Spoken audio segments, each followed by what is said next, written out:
चल देखिए यहाँ सीरीज कॉम्बिनेशन वाला में फॉर्मूला आया था आई बराबर एन ई बटा आर प्लस एन आर। सही कह रहे हैं? Yes sir.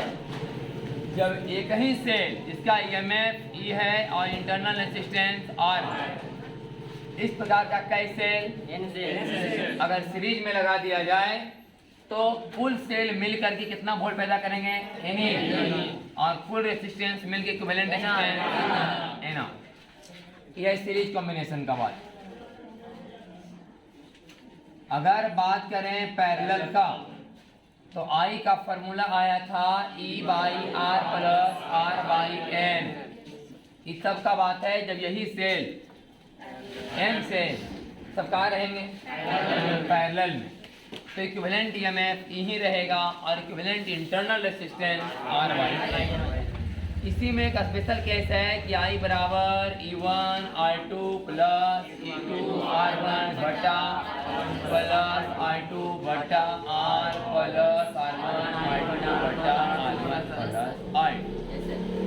ये उस समय का पैरेलल कॉम्बिनेशन है जब दो सेल आपस में कंबाइन रहेंगे, एक E1 वोल्ट का जिसका इंटरनल रेजिस्टेंस R1 है और एक E2 वोल्ट वाला जिसका इंटरनल रेजिस्टेंस R2।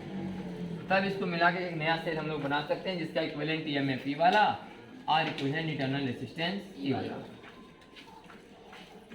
आज हम लोग पढ़ेंगे mix grouping of cell. Cell दोनों में रहेंगे, सीरीज में भी और पैरेलल में। तो मान लो कि ई ईएमएफ और आर इंटरनल रेजिस्टेंस का सेल है। कैसे ऐसा ऐसा एन जिसका ईएमएफ ई और इंटरनल रेजिस्टेंस आर है, ऐसा ऐसा कैसे है एन। और ई हो गया रो, क्या हो गया रो, एक रो थोड़ा डिटरमिनेंट रो कॉलम। तो ये आर और ई, फिर आर और ई, एक रो में हर एक रो में एन सेल है, हर एक रो में एन सेल और ऐसा ऐसा एम रो, फिर और रो है बहुत सारा। और ऐसे करते करते कितना नंबर रो है? M1। कई रो है? M रो। 1 2 3 करते करते M, और ऐसे 1 2 3 करते करते M। ऐसे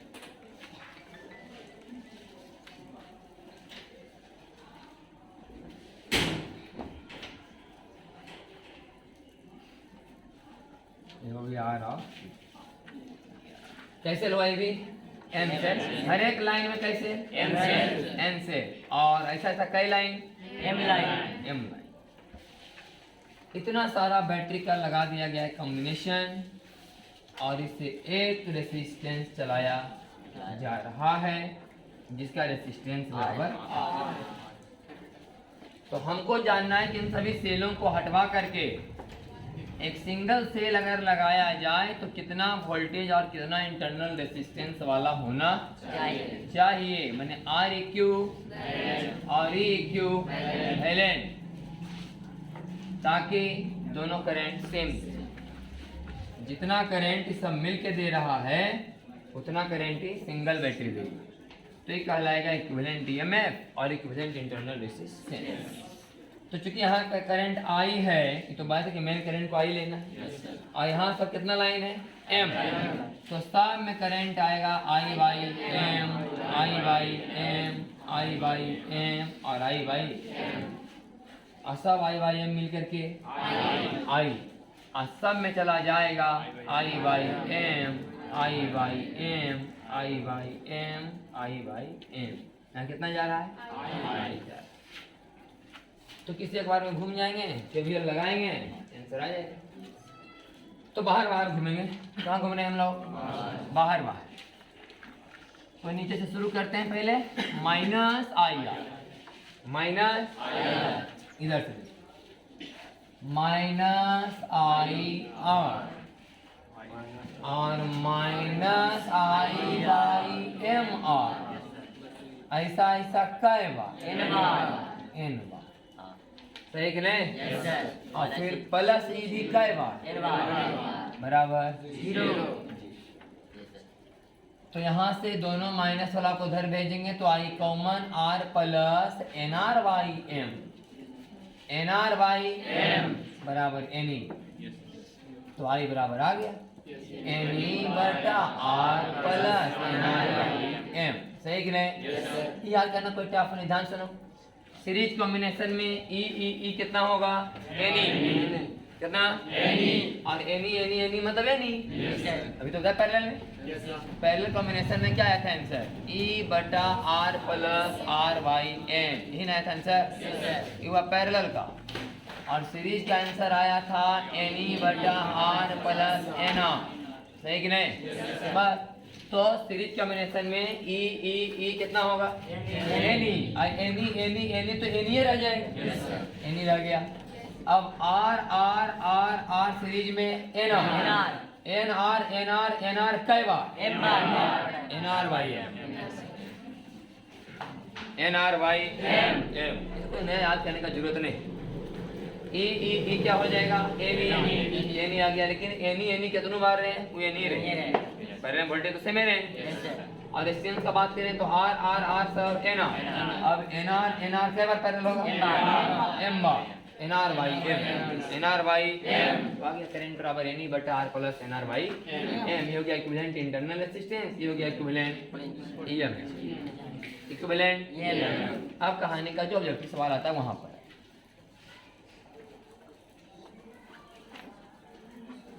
तो आई का मान आ गया एन ई बटा, इससे कैंसिल हो गया इक्विवेलेंट ईएमएफ और इक्विवेलेंट इंटरनल रेजिस्टेंस। लेकिन यहाँ लघुत्तम ले रहे हैं एम, यहाँ लिखाएगा M R plus N R, M R plus N R. E I को सॉल्व कर रहे हैं तो आ गया एन ई नहीं एम एन ई, एम कहाँ चला जाएगा? और नीचे में एम आर प्लस, इसको लिखेंगे एम एन ई बटा under root M R minus under root N R का, तो हो गया A square plus B square minus 2ab, minus 2ab को कैंसिल करने के लिए प्लस 2।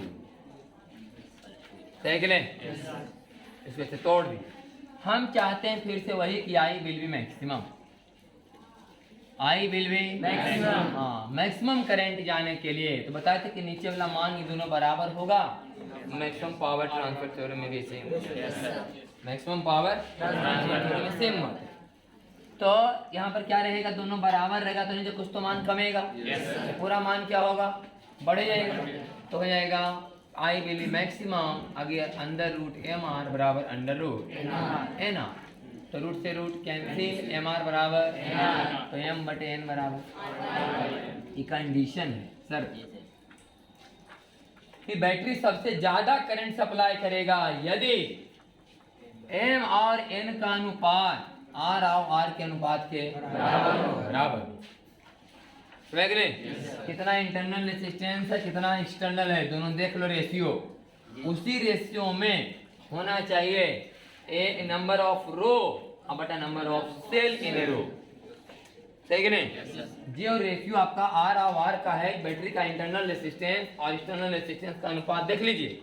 जिस रेशियो में वो है उसी रेशियो में आपके नंबर ऑफ रो और नंबर ऑफ सेल इन ए रो, ये रेशियो सेट करना।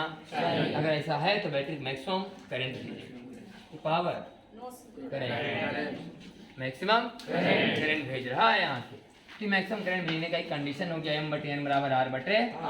जब ये बराबर हुई कंडीशन हो गया, मतलब ये दोनों बराबर हो गए तो बराबर हो गया, तो मैक्सिमम करंट कितना आएगा? इतना बटे इतना, तो जीरो हो जाएगा।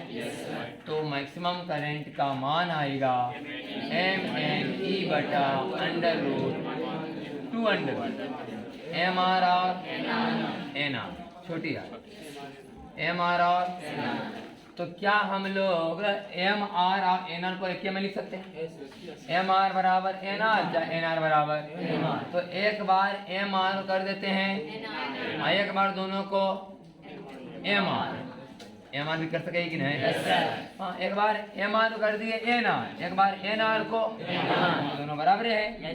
तो दो को एन आर है तो रूट बा, और दो है तो रूट खत्म होगा ना। गलती कर रही ने सही है अब सही है एन से एम से एम यहाँ आएगा एम ई वाई और एन ई वाई दोनों आंसर सेम है ये मैक्सिमम करंट का वैल्यू आया होगा एम ई वाई 2R या N E Y I condition है एम बटा एन बराबर आर बटे आर इक्विवेलेंट एम एम बराबर N E R equivalent internal resistance बराबर एन आर वाई वो कहानी खत्म ही अब है टॉपिक इलेक्ट्रिकल इंस्ट्रूमेंट सबसे पहला डिवाइस है बैटरी इलिमिनेटर क्या लिखा हुआ है बैटरी इलिमिनेटर मैंने बैटरी को इलिमिनेट कर दीजिए तुम लोग पढ़ा केमिस्ट्री में पढ़ा कि नहीं इलिमिनेशन रिएक्शन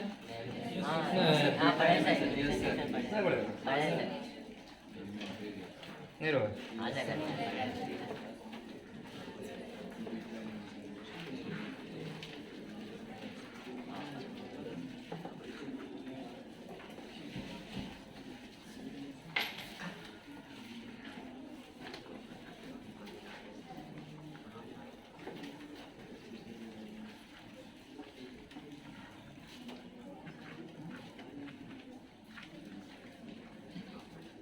परिचय हम आएगा लिखने के लिए आमीटर वोल्ट मीटर गैल्वेनोमीटर ये सब आता है मीटर ब्रिज पोटेंशियोमीटर ध्यान सुनो पहला ये सब ऐसी कानून है ध्यान से खाली सुनिए समझिए अपना माइंड में बात रखिएगा आगे समझने में आसानी होगा बैटरी एलिमेंटर में एक मदद दिखाया गया है कि एक बैटरी के एलिमेंटर एक डिवाइस होता है जिसमें क्या है कि यहाँ पर क्या लगा हुआ है स्विच ऑन ऑफ करने के लिए यहाँ पर इसे कहते रहो क्या मैं अस्ते पे जरवा रोए कि नहीं हाँ ये क्या वोल्ट दे लो भाई बगल में दिखाता है तो इसमें यहाँ पर रीडिंग लगा ले काटा उटा लगा ले और यहाँ पर दो को क्या है ये आउटपुट सही कि नहीं ये लिखाओ और यहाँ पर है कितना वोल्ट लिखल 2 volt 4 volt 6 volt 8 volt 10 volt 12 volt सही लिखल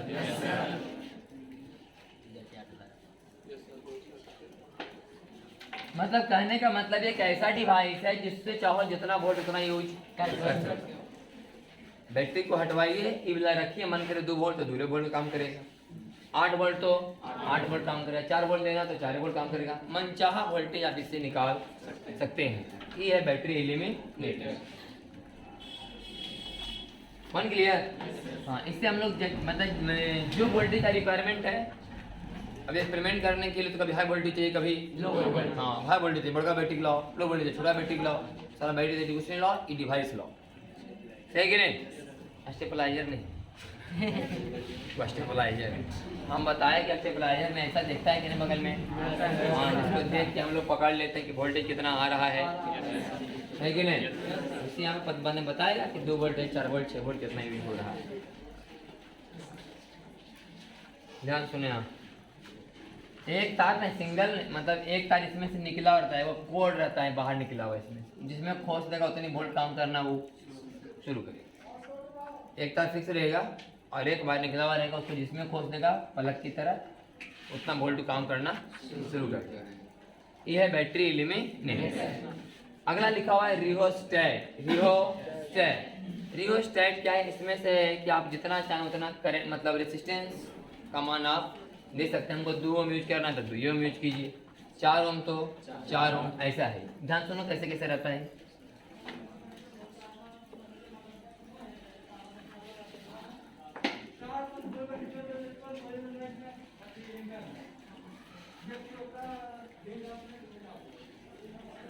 ये स्टैंड तरह से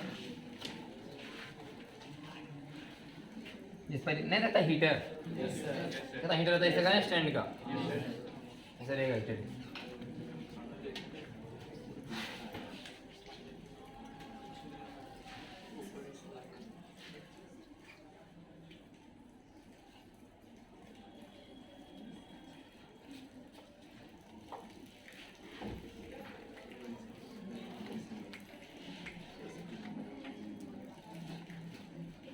वायर लपेटा हुआ है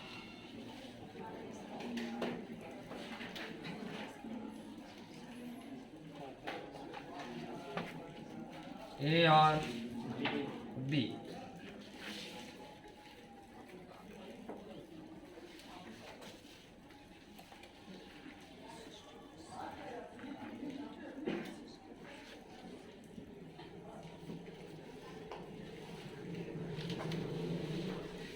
सही ना?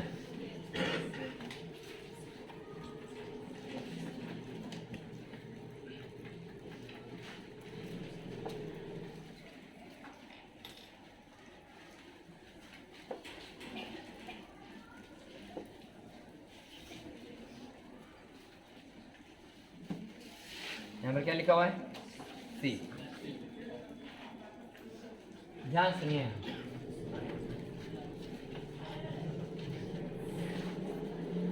जैसे कि देखो मेन तार तो यहाँ से यहाँ तक है ना, लेकिन हम लोग आउटपुट यहाँ से लेंगे। यहाँ से इनपुट जाएगा नहीं, यहाँ से क्या जाएगा? तो इतना, जैसे कि ई वाला स्लाइड करके अगर हम यहाँ कर दें तो इतना तार काम करते कि नहीं? ई स्लाइड करके यहाँ कर दें तो इतने तार ना काम करेगा। इस तरीक़ा से अगर इसको स्लाइड करके हम यहाँ कर दें तो करंट इतनी दूर में घूम के यहाँ से होकर के निकल जाए। है कि नहीं? ये वाला यहाँ टच है कि नहीं? बाहर में टच होता है, इसको पीछे करेंगे तब यहाँ टच होगा, यहाँ अगर इसको यहाँ टच करा देंगे तो क्या है, इतनी दूर में घुमा, यहाँ से करंट निकल जाएगा टर्मिनल सी से। सही कि नहीं? तो कम तार नहीं उपयोग में आया, प्रतिरोध कम होगा। बस में है कि नहीं? और अगर इसको यहाँ खसका देंगे तो प्रतिरोध का मान ज़्यादा लंबा तार घूम के करंट को पास होना पड़ेगा। तो है कि नहीं? इस तरह से इसको आगे पीछे घसका करके रेसिस्टेंस के मान को घटाया और बढ़ाया। रियोस्टेट का मतलब वेरिएबल रेसिस्टेंस, लिखे बगल में। रियोस्टेट का मतलब वेरिएबल रेसिस्टेंस। इससे आगे पीछे कर करके करंट के मान को चेंज किया जा सकता है। हाँ, एक समान वोल्टेज से जुड़े हुए होंगे, एक समान वोल्टेज माने कि 12 वोल्ट के बैटरी से ही जुड़ा हुआ है, लेकिन तरवाक आगे पीछे करेंगे तो रेजिस्टेंस का मान कम ज़्यादा होगा, तो करंट का मान भी कम ज़्यादा होगा। रेजिस्टेंस का मान कम तो करंट का मान ज़्यादा, रेजिस्टेंस का मान ज़्यादा, करंट का मान कम। इस तरह से इसको आगे पीछे घसका करके करंट के मान को कम ज़्यादा किया जा सकता है। कि नहीं? इसको बोलते हैं वेरिएबल रेसिस्टेंस। आगे क्या लिखा हुआ इसको हाथ दिखाने का तरीका ही है, लिखा हुआ है कि it behaves like a voltage regulator. इसका काम कैसा होता है? वोल्टेज रेगुलेटर की तरह काम करता है, वोल्टेज बढ़ाने और वोल्टेज घटाने के काम में आया हुआ है। देखो क्या है, ये दिखाया गया है रियोस्टेट। ये क्या दिखाया गया है? ये वाला दिखाया गया है शॉर्ट में ऐसे। इसके दो टर्मिनल है ए और बी, है ना? ये दिखाया गया शॉर्ट में इसको, ये है रियोस्टेट का तार जैसे दिखा दिया गया है। ये तार है ए और बी, यही टर्मिनल है। और आउटपुट कहाँ से निकाला गया था? सी और ए से ना। आउटपुट कहाँ से निकला है? तो ए इसका है, सी और ए से यही लिखा ली। ये तो ये भी क्या होगा? ए, ऐसे है। अब देखो यहाँ से जब आउटपुट निकलेगा, है ना, यहाँ से क्या निकलेगा? तो ई वाला तरवा अगर यहाँ रहेगा तो तीन तरवा नहीं होगा, यहाँ रहेगा तो और यूज होगा कि नहीं? हाँ, तो इस तरह से दिखाया हुआ रहता है। किताब में भी नहीं सब रहे ना रहे, ऐसे दिखावल रहेगा। आप बोले इसको आगे पीछे घिसकाया जा सकता है, मैंने इधर घसकाओ तो करंट का मान कम, इधर घसकाओ करंट का मान ज़्यादा। ठीक है नहीं? इधर अगर रेजिस्टेंस का मान कम दे, यहीं से करंट मान निकल जाएगा, और यहाँ से लाएंगे तो यहाँ से घूम के जाना पड़ेगा। तो ज़्यादा तार यूज में आएगा तो प्रतिरोध ज़्यादा देगा, करंट का मान कम हो जाएगा, और कम रहेगा तो करंट का मान ज़्यादा देगा। सही कि नहीं? अब करंट ज़्यादा दे रहा है कम दे रहा है हिसाब से वोल्टेज भी अप डाउन करा सकते हैं, वोल्टेज भी अप डाउन करा सकते हैं। कोई लिखा हुआ है it behaves like a voltage regulator. अगला लिखा हुआ है रेसिस्टेंस बॉक्स। रेसिस्टेंस बॉक्स उसमें है ना, दिखा प्लग दिखाया गया है कि नहीं? कितना कितना? 1 2 2। सुन ले पहले, सीधे याद रखनी 1 2 5। क्या रखना है? ऐसे 1 2 2 5, 1 2 2 5 याद रखनी, 1 2 2 5। फिर शुरू हो जाएंगे, 1 माने 10, 2 मतलब 20 20, और फिर 5 मतलब 50। फिर से शुरू हो जाएंगे, 1 2 2 मतलब 200 200, और 5 मतलब 500। समझ आ गया बात? 1 अंक वाला, 2 अंक वाला, 3 अंक वाला, ऐसे याद रहे। 1 2 2 5, 1 2 2 5 सिंगल अंक वाला, फिर डबल अंक वाला 1 2 2 5, फिर ट्रिपल अंक वाला 1 2 2 और 5।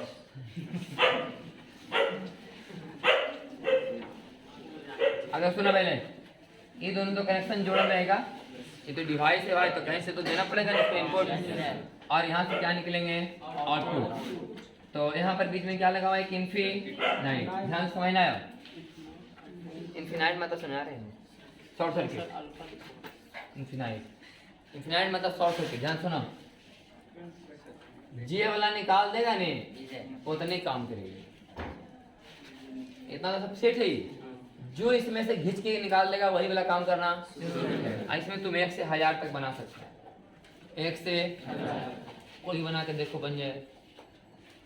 मान लिया 576, 500 तो 500 तो हो गए, और 50 20 और 5 और 1 1 ओम से लेकर के 1000 ओम तक में आप जो भी बनाना चाहें उसमें प्रतिरोध पैदा करा सकते हैं, पलक पर निकाल कर। अगर 576 कराना है तो 500 निकाल लीजिए, एगो 50, एगो 20, एगो 5, एगो 6, ये सही कि नहीं?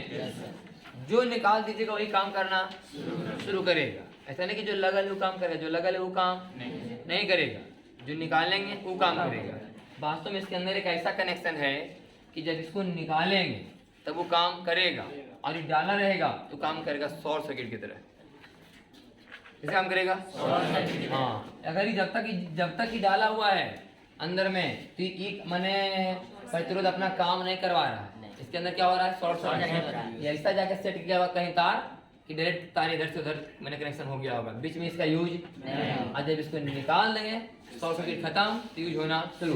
अंदर में कनेक्शन ऐसा रहता होगा, मान लिया रेसिस्टेंस है, यहाँ पर तार ऐसे है, तो मान लिया जाए कि यहाँ से सप्लाई दिया जाता है, तो रेसिस्टेंस से भी काम आ रहा है कि नहीं?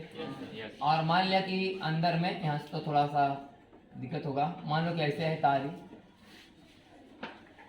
और इसमें ऊपर से सप्लाई ऐसा कोई है स्विच मान लो, जो इसमें ऊपर से धक्का मारे तो यहाँ क्या हो जाएगा, ये टच। जहाँ टच जाएगा तो यार ई वाला यूज में आएगा।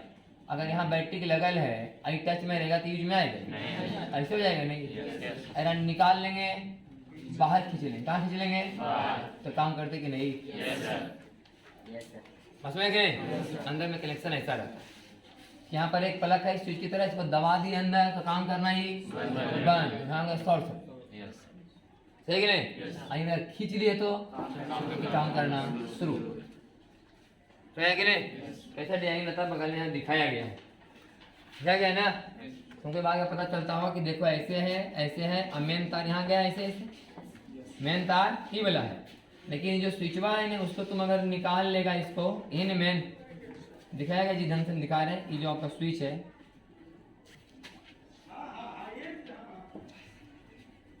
ये क्या है, कंडक्टर है नहीं? जैसे इसमें दलाया टच हो गया यहाँ, तब यहाँ से कोई मतलब डायरेक्ट करंट यहाँ से यहाँ शॉर्ट सर्किट हो गया। आई वाला क्या करेंगे, निकाल लेंगे यहाँ से पकड़ करके प्लग की तरह, ये वाला काम करना शुरू कर, ठीक नहीं? तो जो वाला जितना काम करवाना है वो वाला यहाँ से हम लोग निकाल लेंगे। ऐसे हम लोग 1 से ओम से लेकर के 1000 ओम तक का लगभग हम कोई भी रेसिस्टेंस इसमें पुट कर सकते हैं। मान हमको 512 ओम चाहिए तो 512 काम करेगा, है कि नहीं? ऐसे के मैंने शुरू में लगता होगा कि मैंने 24 ओम का हमको जरूरत है, 24 ओम तार के नाप के लाएगा, कोई 24 ओम नहीं, इससे 24 ओम बनती कि नहीं? हाँ, ऐसा डिवाइस है, जितना ओम चाहे उतना ओम यहाँ से आप डेवलप कर सकते हैं। ये रेसिस्टेंस बॉक्स जितना मन चाहे उस हिसाब से अपना रेसिस्टेंस आप लगा सकते हैं, ठीक है ना? तो आगे लिखा हुआ है, हाँ देखो लिखा हुआ है कि इसमें लिखा है सर्किट ब्रेक कर जाएगा, शॉर्ट सर्किट हो जाएगा। जब इसमें डाला रहेगा तो क्या हो जाएगा, शॉर्ट सर्किट, है कि नहीं? और इसको निकाल लेंगे तो फिर शॉर्ट सर्किट खत्म हो जाएगा और नीचे तार काम करना शुरू कर देगा। तो प्लग निकालने से, हाँ उसमें लिख कर देखो ऊपर में कि जिसको निकालेंगे वही काम करेगा, जिसको निकालेंगे वही काम करेंगे। इससे ज्ञात प्रतिरोध प्राप्त किए जाते हैं, है कि नहीं? हमको 12 ओम चाहिए तो 12 ओम काम करेगा, मन वैसा प्रतिरोध जो हमको मालूम है कितने ओम काम कर रहा है, अज्ञात वाला नहीं कि होना पता नहीं, हमको लगे खाली हाँ वो तार है भाई प्रतिरोध है, वैसा नहीं, हमको पता है कि कितना प्रतिरोधी दे रहा है। ऐसा है रेसिस्टेंस बॉक्स। जब कोई हमको जरूरत पड़ेगा, मान लिया हमको 500 ओम चाहिए, इससे 500 ओम का यूज करेंगे, अभी आगे पढ़ेंगे तो यूज में आएगा। एक चर्चा आएगा आगे जाके रेसिस्टेंस बॉक्स का। आगे टॉपिक है मेन यहाँ से गैल्वेनो आमीटर एंड वोल्ट। क्लियर? इस परीक्षा में आने वाला नहीं है, न बैटरी इल्यूमिनेटर आएगा, न आपका रियोस्टेट आएगा और न रेसिस्टेंस बॉक्स। इसलिए कनेक्शन जैसे मतलब समझना है कि इससे क्या फायदा उठाया जा सकता है। इससे मन चाहा वोल्टेज हम लोग दे सकते हैं, है कि नहीं? इससे करंट के मान को घटाया जा सकता है, और इससे हम लोग मन चाहा जितना ओम हमें चाहिए प्रतिरोध उतना ओम हम लोग डेवलप कर सकते हैं। अब आगे है गैल्वेनोमीटर, वोल्टमीटर और आमीटर।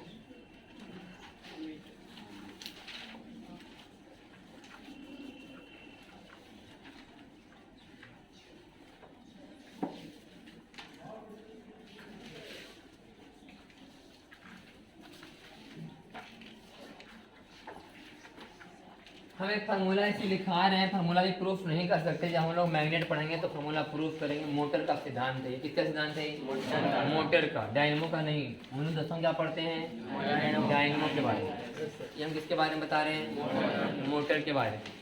इसमें करंट दो तो घूमना शुरू, नहीं स्विच दिए घूमना ही शुरू हो जाएगी। जब भी घूमना शुरू हो तो इसका स्पीड हम लोग निकाल सकते हैं कि नहीं?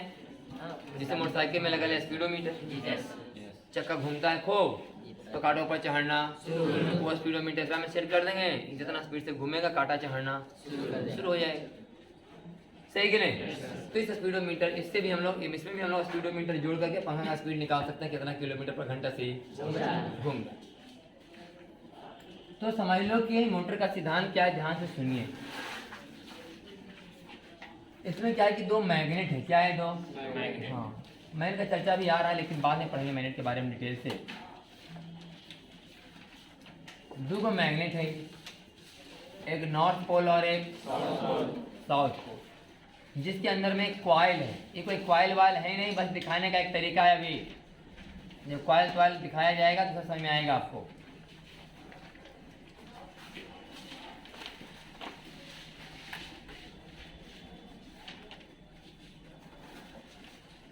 सही ना? एक कॉइल वाइल है, बाद में जब पढ़ाएंगे स्पेशल इसका क्लास जब चलेगा तो प्रूफ के साथ कराएंगे हम लोग कि कॉइल कैसे रखा हुआ है, किधर उसका एरिया है, एरिया वेक्टर है।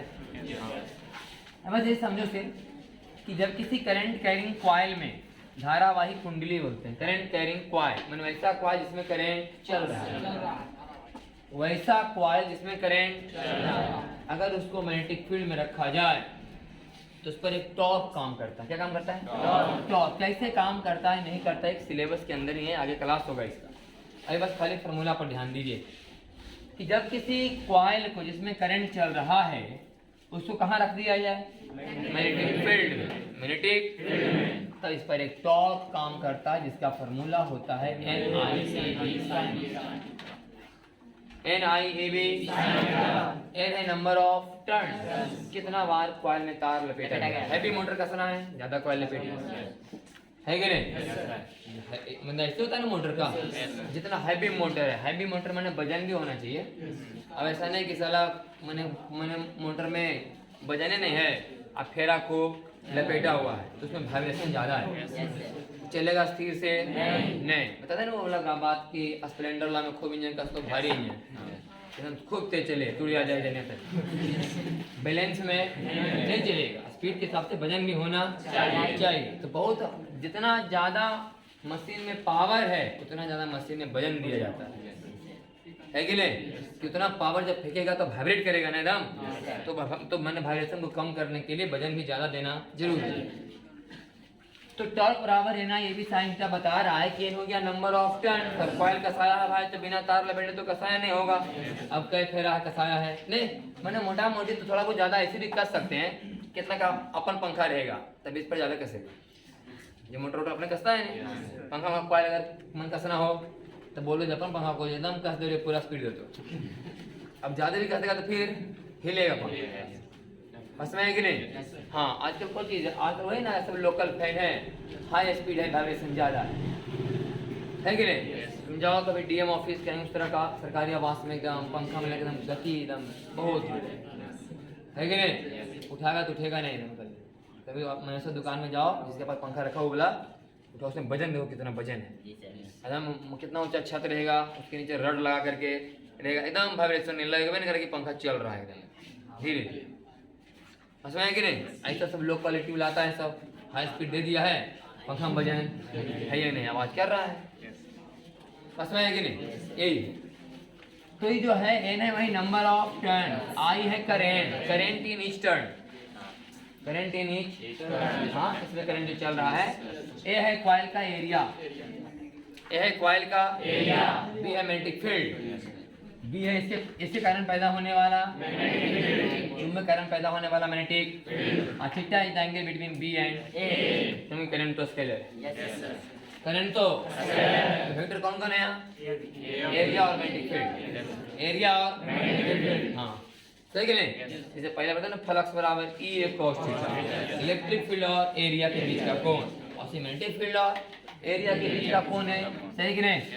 cos थीटा यहाँ क्या लिखा हुआ है? तो वेक्टर में है sin थीटा होगा। फ्लक्स क्या था? स्केलर, इलेक्ट्रिक फ्लक्स बराबर ई ए cos थीटा, तब पर टॉर्क बराबर N I A B sin theta. आपको याद होगा कि टॉर्क का फॉर्मूला एन आई ए को बोलते थे हम लोग डायमेंशन मैग्नेटिक मोमेंट, डायमेंशन में पढ़ाए मैग्नेटिक मोमेंट का फॉर्मूला एन आई। आपको याद कि डायपोल में पढ़ाया गया था टॉर्क बराबर पी ई साइन थीटा, यह इलेक्ट्रिक डायपोल मोमेंट, यह magnetic dipole moment, formula same. यहाँ पर पी साइन थीटा, यहाँ पर एम बी साइन थीटा। तो फॉर्मूला पढ़ा है कि नहीं? इलेक्ट्रिक डाइपोल, कॉइल भी अपने आप में डाइपोले है। किसी भी करंट कैरिंग कॉइल के अगर बारे में देखा जाए तो एक मैग्नेट की तरह बिहेव करते है नहीं? बात पढ़ाएगा तो इसमें क्लास में आप कि जब किसी तार में आप करंट देते हैं तो चुंबक की तरह काम करते हैं। तो कॉइल में करंट देने का मतलब कॉइल क्या हो गया? मैग्नेट, और मैग्नेट में दो पोल होंगे, इसके दो पोल है नॉर्थ और साउथ। जैसे इस डाइपोल को रखा गया मैग्नेटिक फील्ड में, बोले ना कि तुमको बताए थे चार्ज कहाँ रखा जाएगा? इलेक्ट्रिक फील्ड में, चार्ज पैदा करता है इलेक्ट्रिक फील्ड, तो इलेक्ट्रिक फील्ड पर असर दिखाएगा, मैग्नेटिक फील्ड पर असर दिखाएगा। जब किसी कॉइल में हमने करंट फ्लो करवा दिया, एक मैग्नेट की तरह बिहेव करना शुरू किया, इस मैग्नेट को फिर से रखे एक मैग्नेटिक फील्ड में, ऑटोमेटिक फोर्स लगना शुरू। जिस तरह से डायपोल के चलते इलेक्ट्रिक फील्ड होता है कि नहीं, ऐसे रखे तो फिर से इलेक्ट्रिक टॉर्क लगना शुरू, पी साइन थीटा। उसी तरह से यहाँ पर M B sine theta, electric dipole moment, ये magnetic dipole moment, electric field intensity, magnetic field intensity है, और theta is angle between P and E, theta is angle between सही कि नहीं? ये कहानी तो इस पर अभी जा नहीं रहे, बस फॉर्मूला ही बता रहे, टॉर्क बराबर N I A B sine theta. अब एक बार कोई मोटर कस दिया तो उसमें क्या चेंज नहीं हो सकता? बोले नंबर ऑफ टर्न। एक बार कसा करो तो कसा करो, है कि नहीं? एंड थोड़े कि 60 फेरा कसेले नहीं घूम लो तो लोग खोल के 80 फेरा तो अंत करेंगे नहीं ना। एक बार कसा गया तो मोटर तो नंबर ऑफ टर्न फिक्स हो गया कि नहीं? कॉइल का साइज कम ज्यादा, मोटर कसा कर कॉइल नहीं खरीद करके होता है ना, खांचा बना हुआ उन्होंने कसल जाए, हाँ तो साइज कम बेस तो नहीं हो जाती, झुक रहा तो आगे वाला उसके आगे वाला ओ उन्हें आगे बोले, हाँ नहीं झुक रही है। ये हो गया एरिया। अभी है मैग्नेटिक फील्ड, अगर अंदर में मैग्नेट सेट है, क्या सेट है? मैग्नेट सेट है, बीच में कलवा रखल है, करंट जैसी दिए कलवा घूमना, वो जो मैग्नेट अंदर में रखा हुआ है वो मैग्नेट उस पर अपना फील्ड दिखाना शुरू करता, फोर्स लगाना शुरू करता। कैसे लगाता नहीं लगाता करके दिखाया जाएगा। तो इस सब बात तो ठीक है, बढ़ाने का बात कौन? वो वहाँ से वोल्टेज बढ़ा के बढ़ावा जा सकता है कि नहीं? वोल्टेज ज्यादा है लो करंट बढ़ लो हाई है कि नहीं? वोल्टेज डीम डालो करंट कम फेंका तो लो है कि नहीं? पूरा खेला कहाँ पर हो रहा है? करंट, सही कि नहीं? ई बदलने वाला है नहीं, एक बार कसा लो तो कसा लो। कॉइल का एरिया चेंज होने वाला है नहीं, अंदर में वो माइनर से टू तो फिर अपने चेंज होते नहीं, तो हम लोग क्या बढ़ाते हैं? करंट। जितना ज्यादा करंट दीजिएगा उतना ज्यादा ही रोटेट करेगा। अब हम ऐसा सेटिंग कर दिए हैं कि जितना ज्यादा करंट देगा उतना ज्यादा क्या होगा? घूमेगा। जितना ज्यादा करंट देगा उतना ज्यादा क्या होगा? ही घूमेगा नहीं कोयलवा। अब कोयलवा में बस समझिए स्पीडोमीटर लगा के बस सुइया लगवा दिलियो कि जितना तेजी से घूमी ई वाला कटवा चढ़ना शुरू हो जाए। करंट ज्यादा तो घूमेगा ज्यादा काटा चढ़ना। ओकरे में आराम लिखल हो 0 1 2 3 4 5 एम्पीयर। तो पता चल गलो कि हाँ जितना ज्यादा करंट जाएगा उतना ही तेजी घूमेगा, जितना तेजी घूमेगा काटा चढ़ेगा 2 एम्पीयर से 3 एम्पीयर 3 एम्पीयर से। तो रीडिंग बताएगा कि नहीं? है कि नहीं? ये गैल्वेनोमीटर का प्रिंसिपल है, सिद्धांत कैसे काम करता है। ये हुआ गैल्वेनोमीटर। इसे क्या मापा जा रहा है? करंट। क्या मापा जा रहा है? करंट मापा जा रहा है। किधर हुआ कि नहीं? इस फॉर्मूला पर कुछ जाना नहीं, रट्टा मारना खाली है ना। ये भी साइन प्रूव करके दिखाया जाएगा लास्ट में भी मैग्नेट पढ़ेंगे तब। तो पढ़ रहे हैं गैल्वेनोमीटर के बारे में। It is a device by which we can measure value of electric current. It works on the principle when a current carrying coil is placed in uniform magnetic field, then it experiences a torque. यही सिद्धांत पर काम करता है कि जब किसी current carrying coil को किसी यूनिफॉर्म मैग्नेटिक फील्ड में रखा जाएगा तो एक टॉर्क का अनुभव करेगा। कितना torque? Ni number of I हो गया करंट, ए हो गया due to torque coil rotate है ना। टॉर्क लगेगा तो कॉइल क्या होगा? And hence pointer attached to this coil also rotate. ऐसे जो जुड़ा हुआ पॉइंटर है सुईवा यो चढ़ना and gives value of electric और इलेक्ट्रिक करंट के मान को दर्शाना शुरू है। तो क्लियर हुआ ये गैल्वेनोमीटर क्या पढ़े हम लोग? प्रिंसिपल कि गैल्वेनोमीटर का काम है क्या मापना? Electric current. कैसे काम करता है? बोले कि किसी करंट कैरिंग कॉइल को किसी यूनिफॉर्म मैग्नेटिक फील्ड में रख दिया जाता है तो एक टॉर्क का अनुभव करता है, उस पर एक टॉर्क लगता है। वही टॉर्क के कारण कॉइल घूमना शुरू होता है और कॉइल से पॉइंटर जुड़ा होता है। कॉइल घूमने के कारण पॉइंटर भी घूमना शुरू होगा और स्केल पर करंट का मान दर्शाना शुरू होगा। आगे लिखा हुआ है कि with the help of galvanometer we can measure only a small value of electric current. Current तो मापा जाता है गैल्वेनोमीटर से, लेकिन करंट का साइज छोटा होता है, मिली एम्पीयर माइक्रो एम्पीयर छोटा-छोटा मान मापा जाता है। A small value of electric current because large value of electric current produce large amount of heat। हम लोग पढ़े थे हमारा हीट का I स्क्वायर आई पढ़ा हुआ है। I स्क्वायर करंट का मान दुगना तो हीट का मान 4 करंट का मान 3 गुना 9 गुना। इतना हाई तरीका से हीट बढ़ता है। इससे ज्यादा करंट का मान इससे माप पाना संभव नहीं है। ज्यादा करंट के चक्कर में ज्यादा उसमें पैदा होगा और कॉइल के जलने का चांस बढ़ जाएगा। कोई लिखा हो large value of electric current produces a large amount of heat, so chance of burning of coil increases। इस कारण से कॉइल के जलने का चांस क्या हो जाएगा? बढ़ जाएगा। इसलिए गैल्वेनोमीटर से हम लोग केवल करंट के छोटे-छोटे मानों को माप सकते हैं, बड़ा मान इससे मापा नहीं जा सकता। तो बड़ा मान मापने के लिए क्या करना है भाई? आगे लिखा गया है कि for measuring large value of electric current A low resistance wire which is called shunt. आता है लिखने के लिए कि शंट किसे कहते? शंट किसे कहते? पढ़ा था कि नहीं? नहीं पढ़ा शंट?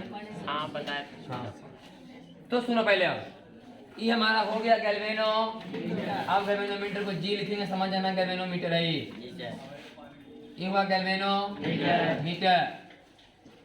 अब इस गैल्वेनोमीटर के पैरेलल में अभी गैल्वेनोमीटर मान लो कितना करंट नाप रहा था?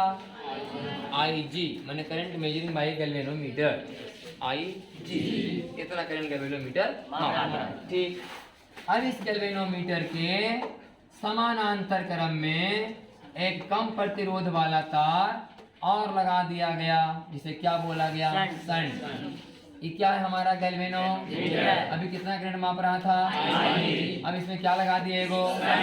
अब इस शंट लगने के बाद जो अभी सिस्टम बना इसे क्या बोलते हैं? आमीटर। क्या बोलते हैं इसको? पूरा डिवाइस अब गैल्वेनोमीटर नहीं रहा, नाम चेंज आमीटर। ये करंट किसके द्वारा मापा जा रहा है? आमीटर के द्वारा। और ये करंट किसके द्वारा मापा जा रहा है? गैल्वेनोमीटर के द्वारा। सुना बात की नहीं? ये गैल्वेनोमीटर करंट माप रहा था जो आई जी, यहाँ है आई जी। अब इस गैल्वेनोमीटर में लो रेजिस्टेंस का तार लगा दिए। समझो पहले अब क्या क्या मैं बेसिक कंसेप्ट समझाते हैं, आप डायरेक्ट कंसेप्ट क्यों ऐसा किया जा रहा है। हुआ ये कि गैल्वेनोमीटर में हाई करंट देना संभव नहीं, कोयल भी जल जाएगा। तो जब कॉइल जल जाएगा तो यहाँ पर हमने क्या लगा दिया? एक शंट।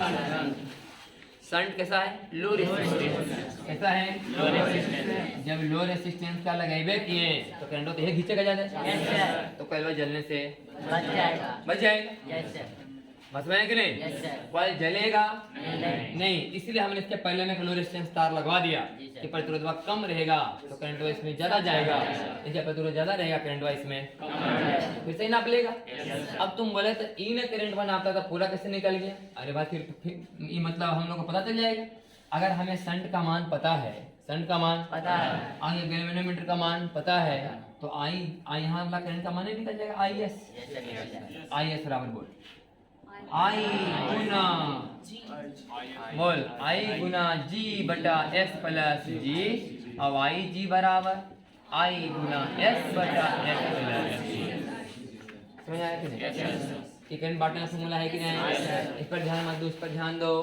क्या गैल्वेनोमीटर करंट कितना मापता है हमें पता ऐसे रहता है, मुझे बताए गैल्वेनोमीटर डिवाइस से करंट मापने वाला। तो आई जी का मान पता है, गैल्वेनोमीटर का प्रतिरोध हमें शंट हमने लगवाया, पता है कि नहीं? आई का मान निकल जाएगा, है कि नहीं? तो आई किसके द्वारा मापा करंट है? आई है करंट मेजरिंग वाई आमीटर। आई जी क्या है? गैल्वेनोमीटर कितना करंट माप रहा है? आमीटर। आई बड़ा कि आई जी? आई बड़ा होगा। बात सवाल है कई गुना ज्यादा है, कई गुना तो कर देते हैं आई बटा आई जी बराबर एस प्लस जी बटा एस। नहीं कई गुना नहीं निकल रहे। अब आई से कटेगा मान लो आई जी 5 बार का, कई बार का? हाँ, वास्तव में करंट यहाँ से मापा जाता है, हम कहानी का निष्कर्ष निकाल रहे हैं, इस समीकरण में कोई गड़बड़ी नहीं ना। तो आई बटा आई जी बराबर एस प्लस जी बटे एस। तो ये आमीटर द्वारा मापा करंट है, आई गैल्वेनोमीटर। कोई बोला कि आमीटर गैल्वेनोमीटर की तुलना में 10 गुना करंट ज्यादा मापा, मतलब कटेगा कई बार का? 10 बार। मान लो n गुना ज्यादा नापा तो कितना बार कटेगा? n बार का। 10 तो आंसर हो जाएगा। हमें फार्मूला बनाना है तो n बराबर हो गया s प्लस जी बटा। तो ns बराबर तो s इंटू n माइनस बराबर s बराबर। अगर किसी गैल्वेनोमीटर के मापने की क्षमता 15 गुनी बढ़ानी है तो शंट कितना का लगाना चाहिए? गैल्वेनोमीटर बटा 14 ओम का। समझ आया कि नहीं? ये फार्मूला पकड़ में आया कि कितना ओम का शंट आप लगाइएगा ताकि गैल्वेनोमीटर की मापने की क्षमता 4 गुनी बढ़ जाए। तो गैल्वेनोमीटर का प्रतिरोध बटा 3। समझ आ रहा है कि नहीं? हाँ, गैल्वेनोमीटर के प्रतिरोध में कितना से भागा देना है? जितना गुना करंट मापने की क्षमता बढ़ाना उससे कम। क्लियर ना? हम लोग सब नहीं बोलते कि रट्टा मारो, हम बोलते हैं इतने रट्टा मारो। करंट बांटने का फार्मूला याद रखो, सब अपने आप के लिए। करंट बांटने का फार्मूला याद रखो, याद रहे ना रहे ये तो हमेशा ये तो क्वेश्चन का मैंने सोल्यूशन है, इतना बार बनाते बनाते याद रहता है, फार्मूला की तरह काम कर जाएगा। तो ऐसे यह भी तत्काल के लिए समझ सकते हैं आप कि शंट का फार्मूला निकल गया जी बटा n माइनस, है कि नहीं? जितना गुना करंट मापने की क्षमता बढ़ाना है गैल्वेनोमीटर में भागा देना उतना में कम से, तो निकल जाए किसका वैल्यू? शंट का।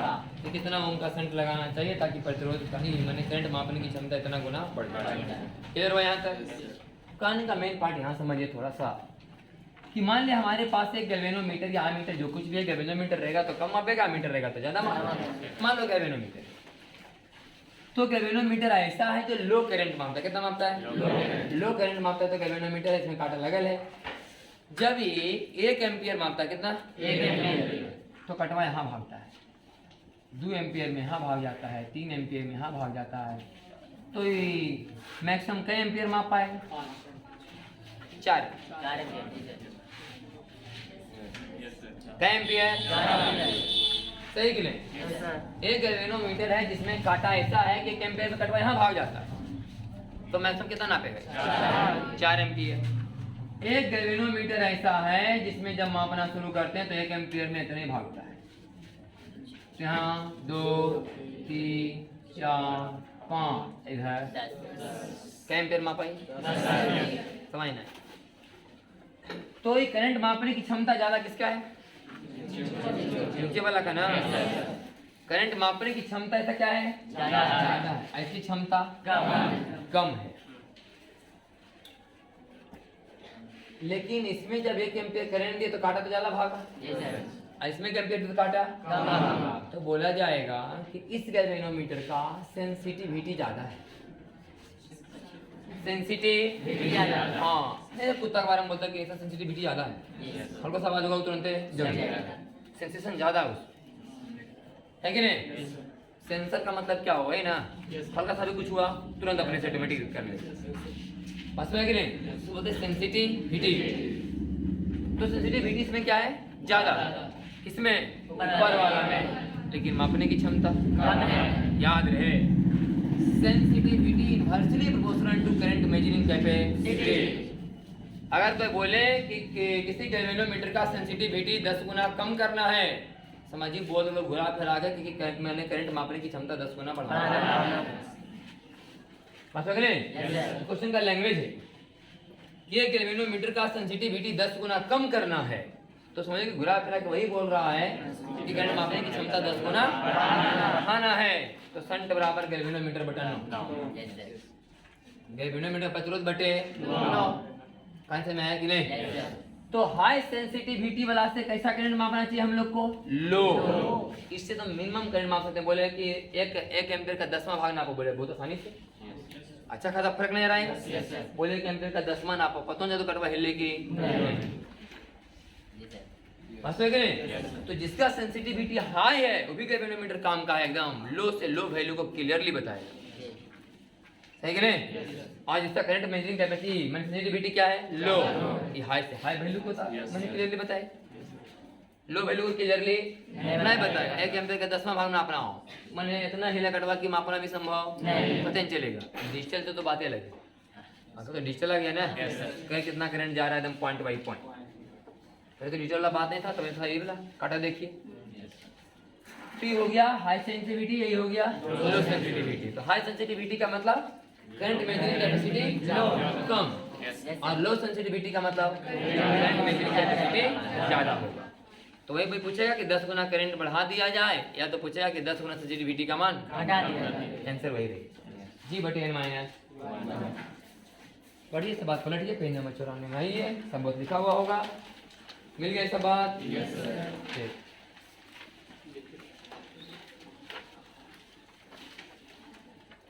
लिखा लेते फिगर में कि 100 एम्पियर करंट देने से सुई ऐसे कहा जाता है बी, और अगला में 1 एम्पियर करंट देने से सुई ऐसे बी, है कि नहीं?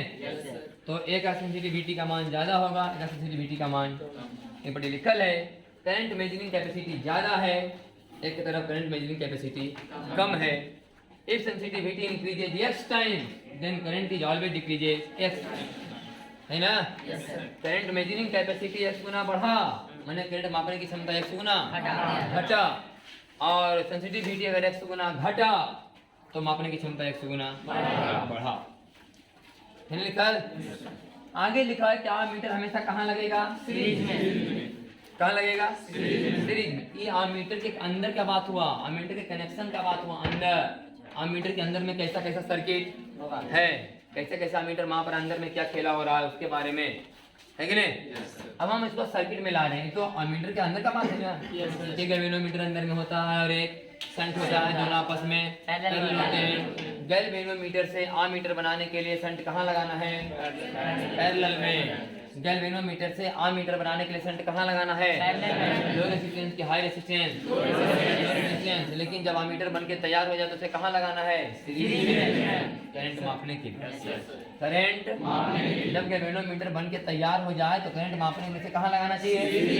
पता है ना, पूरा करंट मापेगा। मान लिया हमारे पास एक तार है R1 R2 R3 रेजिस्टेंस का तार है, यहाँ पर भी वोल्ट का एक बैटरी है, बताओ एक इसमें कितना करंट जा रहा है, कोई बोलेगा V/R1 plus R2 plus R। इसमें कोई बड़ा बात नहीं, थ्योरी हम लोग का कि सीरीज में होगा R1 प्लस R2 प्लस, तो करंट बराबर V/R पहले तो R1 प्लस R2 प्लस। अब हमको करंट मापना है मशीन से, आमीटर से, मशीन से मतलब आमीटर से।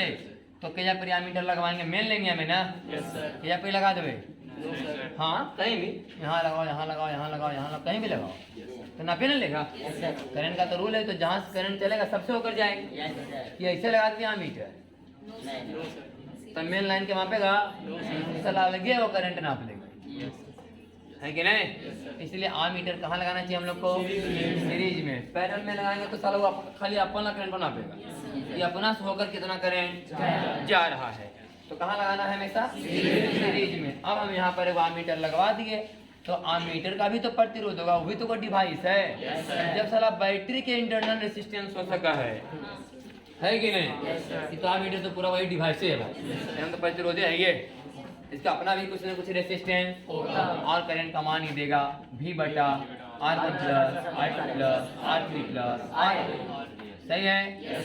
तो ये मापा आमीटर। अब वास्तव में थ्योरी कहता है इतना करंट जाना, अब देखो करंट कम गया कि बढ़ गया, कम गया। ऐसा आमीटर लगाने से क्या फायदा सर, है कि नहीं। हम मशीन लगाए कि करंट को माप के बताएगा, साला करंट के वैल्यू कम कर दिया, करंट का वैल्यू ही कम कर दिया। तो हम लोग यह चाहेंगे, और लगाना भी है मापने के लिए, तो हम लोग चाहेंगे कि आमीटर का रेसिस्टेंस कितना हो जाए, नहीं, हम लोग ऐसा मीटर लगाने का प्रयास करेंगे इसका प्रतिरोध का मान तब वो एक्यूरेट मेजरमेंट देगा। तो क्या देगा, रेंज मेजरमेंट जो हमारा थ्योरी कहता है वही करके ही देगा, लेकिन ये संभव है नहीं, क्योंकि जब है आमीटर तो प्रतिरोध तो होबे करेगा। तो कोशिश यही रहता है कि आमीटर का प्रतिरोध कम से कम किया जाए, कम से कम रहेगा तो गड़बड़ी यहाँ कम से कम, हाँ इसको इग्नोर किया जा सकता है। इसे हम लोग लिखाते हैं कि एक सही मेजरमेंट के लिए आमीटर का प्रतिरोध कितना होना चाहिए, 0 होना चाहिए कि नहीं। लेकिन ये संभव है नहीं, तो हम लोग चाहते हैं कि कम से कम हो, इसलिए आमीटर का प्रतिरोध कम से कम होना चाहिए। लेकिन तो पूछे कि आइडियल आमीटर किसे कहते हैं, बोलेंगे इसका 0 हो, वास्तव में आइडियल होता ही नहीं, आइडियल उसको बोलेंगे जिसका 0 होता है, समझ कि नहीं।